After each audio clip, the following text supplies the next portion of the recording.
ಇವತ್ತಿನ ಕಾರ್ಯಕ್ರಮದಲ್ಲಿ ಪ್ರಥಮವಾಗಿ ಹಲವಾರು ಶೋಷಿತ ವರ್ಗದ ಸಮಾಜಕ್ಕೆ ಒಂದು ಗಟ್ಟಿ ಧ್ವನಿಯಾಗಿ ಅವರ ಹಕ್ಕುಗಳನ್ನು ಪಡೆಯತಕ್ಕಂಥದ್ದಕ್ಕೆ ಅವರ ಜೀವನವನ್ನೇ ಮುಡಿಪಿಟ್ಟಿದ್ದಂಥ ಡಾಕ್ಟರ್ ಬಾಬಾ ಸಾಹೇಬ್ ಅಂಬೇಡ್ಕರ್ ಅವರ ದಿನಾಚರಣೆಯನ್ನು ಈ ದಿನ ಎಲ್ಲರೂ ಪಕ್ಷದ ಕಚೇರಿಯಲ್ಲಿ ಅತ್ಯಂತ ಅರ್ಥಗರ್ಭಿತವಾಗಿ ಮಾಡಬೇಕು ಅಂತಕ್ಕಂಥದ್ದು ಎಲ್ಲರ ಅಭಿಪ್ರಾಯ. ಅದರ ಜೊತೆಯಲ್ಲಿ ಕಳೆದ 5ನೇ ತಾರೀಕು ದೇಶದಲ್ಲಿ ಒಂದು ಹಸಿರು ಕ್ರಾಂತಿಯನ್ನು ತಂದಂಥವರು ಮತ್ತು ಒಂದು ಬಾರಿ ಜನತಾದಳದಿಂದ ಪ್ರಧಾನಮಂತ್ರಿಯ ಅಭ್ಯರ್ಥಿಯಾಗಿ ಘೋಷಣೆ ಮಾಡಿ ಚುನಾವಣೆಗೆ ಹೋದಂಥದ್ದು ಅವರ ನಾಯಕತ್ವದಲ್ಲಿ ಬಾಬು ಜಗಜೀವನ್ ಅವರ ನೇತೃತ್ವದಲ್ಲಿ.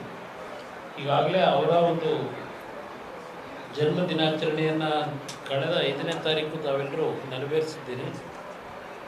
ಇವತ್ತಿನ 135ನೇ ಜನ್ಮ ದಿನಾಚರಣೆಯನ್ನು ನಮ್ಮ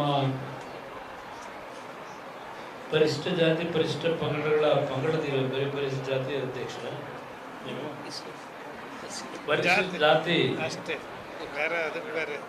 ವಿಭಾಗದ ಅಧ್ಯಕ್ಷರು ಡಾಕ್ಟರ್ ಅನ್ನದಾನಿಯವರು ಇವತ್ತು ನಮ್ಮ ಕೋರ್ ಕಮಿಟಿಯ ಅಧ್ಯಕ್ಷರಾಗಿರ್ತಕ್ಕಂಥ ಕೃಷ್ಣಾರೆಡ್ಡಿ ಅವರ ಜೊತೆಯಲ್ಲಿ ಮತ್ತು ನಮ್ಮ ಮಾಜಿ ವಿಧಾನ ಪರಿಷತ್ತಿನ ಸದಸ್ಯರು ಕೃಷ್ಣಪ್ಪನವರು ಇದ್ದಾರೆ. ಹಾಲಿ ವಿಧಾನ ಪರಿಷತ್ತಿನ ಸದಸ್ಯರುಗಳು ಜವರಾಯಗೌಡರು ಮತ್ತು ನಮ್ಮ ಶರವಣ ಅವರು ವಿಧಾನ ಪರಿಷತ್ತಿನ ಸದಸ್ಯರು. ನಾನು ಯಾಕೆ ಮೊದಲು ನಾವೆಲ್ಲ ಮಾತಾಡಿದ್ದೀರಿ ಅದನ್ನು ಹೇಳ್ತೀವಿ, ಇದಿರೋದು ಹೇಳ್ತಾ ಇದ್ದೀವಿ. ಏಕೆಂದರೆ ವಿಧಾನ ಪರಿಷತ್ತಿನ ಸದಸ್ಯರನ್ನ ಕೊನೆಗೆ ಹೇಳ್ತಾರೆ ಅಂತಕ್ಕಂಥದ್ದು ಒಂದು ಭಾವನೆ ಇದೆಯಲ್ಲ, ಅದಕ್ಕೋಸ್ಕರ ಮೊದಲು ನಿಮ್ಮದು ಹೇಳಿ ನಂತರ ನಮ್ಮ ರಾಜಗೌಡರಿದ್ದಾರೆ ವಿಧಾನಸಭೆ ಸದಸ್ಯರು, ಅಲ್ಲಿದ್ದ ನಾಡಗೌಡರು ಮಾಜಿ ಸಚಿವರಿದ್ದಾರೆ, ಹಲವಾರು ಪಕ್ಷದ ನಾಯಕರುಗಳು ಇಲ್ಲಿ ವೇದಿಕೆ ಮೇಲಿದ್ದಾರೆ. ಜೊತೆಗೆ ಆಧಾರ ಸ್ತಂಭ ನೀವು ಮುಂದೆ ಕೂತಿದ್ದೀರಿ, ಎಲ್ಲ ನಮ್ಮ ಪಕ್ಷದ ಕಾರ್ಯಕರ್ತರು ಬಂದವರು. ಈಗಾಗಲೇ ಈ ಒಂದು ಅಂಬೇಡ್ಕರ್ ಅವರ ಜಯಂತ್ಯೋತ್ಸವನ ನಾವೇನು ಆಚರಣೆ ಮಾಡ್ತಾ ಇದ್ದೇವೆ, ಬಹುಶಃ ನಾನು ತಡವಾಗಿ ಬಂದೆ. ಇಲ್ಲಿ ಈ ಸಭೆಯಲ್ಲಿ ನಾನು ಬಂದ ಮೇಲೆ ರಮೇಶ್ ಗೌಡರು ಮಾತಾಡಿದ್ದು, ಅಂದಾನಿ ಮಾತಾಡಿದ್ದು, ಇಬ್ಬರದು ನೋಡಿದೆ, ಇಬ್ಬರ ಭಾವನೆಗಳು. ಇಲ್ಲಿ ನಾವಿವತ್ತು ಕಾರ್ಯಕ್ರಮ ಮಾಡ್ತಿರೋದು ಅಂಬೇಡ್ಕರ್ ಅವ್ರ ಬಗ್ಗೆ. ಅಂಬೇಡ್ಕರ್ ಅವರ ವಿಷಯ ಬಿಟ್ಬಿಟ್ಟು ಕುಮಾರಣ್ಣ ಮುಖ್ಯಮಂತ್ರಿ ಆಗಬೇಕು ಅಂತ ಇದೆ. ನೀವು ಇಲ್ಲಿ ಭಾಷಣ ಮಾಡಿದ್ರೆ ಅವ್ರಿಗೇನು ನಾವು ಗೌರವ ಕೊಡ್ತೀವಿ, ಇದನ್ನು ನಾವೆಲ್ಲರೂ ಅರ್ಥ ಮಾಡ್ತೇವೆ. ಇವತ್ತು ನಾನು ಮುಖ್ಯಮಂತ್ರಿ ಆಗೋದು ಮುಖ್ಯ ಅಲ್ಲ. ಈಗಾಗಲೇ 2 ಬಾರಿ ಈ ರಾಜ್ಯದಲ್ಲಿ ಭಗವಂತನ ಒಂದು ಆಶೀರ್ವಾದದಿಂದ ನಮ್ಮ ಕಾರ್ಯಕರ್ತರ ದುಡಿಮೆಯಿಂದ 2 ಬಾರಿ ಮುಖ್ಯಮಂತ್ರಿ ಬಹುಮತ ಇಲ್ಲದೆ ಇದ್ದರೂ ಆಗಿದ್ದೇನೆ. ಈಗ ನೆನ್ನೆ ಬೇರೆ ನಮ್ಮ ಮಾಧ್ಯಮದ ಸ್ನೇಹಿತರುಗಳು ಏನೋ ಕುಮಾರಣ್ಣ ಮುಖ್ಯಮಂತ್ರಿ ಆಗಲಿಕ್ಕೆ ಇಲ್ಲಿಗೆ ಏನೋ ಬರ್ತಾ ಇದ್ದಾನೆ ಅಂತಕ್ಕಂಥದ್ದು ಒಂದು ವಾತಾವರಣ ನಮ್ಮ ಸ್ನೇಹಿತರುಗಳು, ಅವ್ರಿಗೂ ಆಸೆ ಇದೆ, ಗೊತ್ತಿದೆ ನನಗೆ. ನನ್ನ ಬಗ್ಗೆ ಅವ್ರು ಏನು ಪ್ರೀತಿ ಇಟ್ಕೊಂಡಿದ್ದಾರೆ ಅನ್ನೋದು ಗೊತ್ತು ನನಗೆ.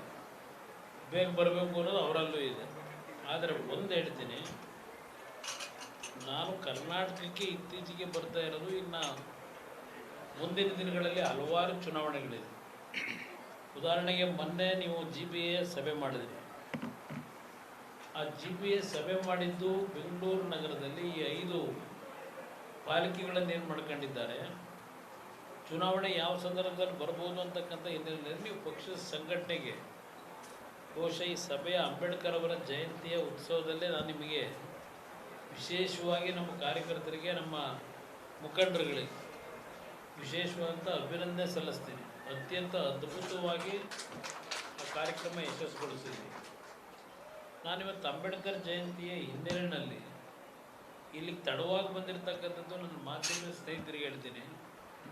ಅಂಬೇಡ್ಕರ್ ಅವರ ಬಗ್ಗೆ ಬಂದು ಪುಷ್ಪಾರ್ಚನೆ ಮಾಡಿ ಅವರಿಗೆ ಹಾರ ಹಾಕಿ ಅವ್ರ ಬಗ್ಗೆ ಎರಡು ಒಳ್ಳೆ ಮಾತು ಹೇಳಿದ ತಕ್ಷಣ ಅಂಬೇಡ್ಕರ್ ಅವರ ಭಾವನೆಗಳಿತ್ತಲ್ಲ, ಯಾರಿಗೋಸ್ಕರವಾಗಿ ಈ ದೇಶ ಮುಂದೆ ಯಾವ ರೀತಿ ನಡಿಬೇಕು ಅಂತಕ್ಕಂಥದ್ದಕ್ಕೆ ಆ ಸಂವಿಧಾನದ ರಚನೆ ಮಾಡಿದಂಥದ್ರ ಬಗ್ಗೆ ನಮ್ಮ ಕೃಷ್ಣಾರೆಡ್ಡಿಯವರು ಭಾಳ ಸವಿಸ್ತಾರವಾಗಿ ಹೇಳ್ತಾ ಇದ್ರು. ನ್ಯೂಸ್ ಫಸ್ಟ್ ನಿರ್ಭೀತಿಯಿಂದ ನಿಮ್ಮ ಪರವಾಗಿ.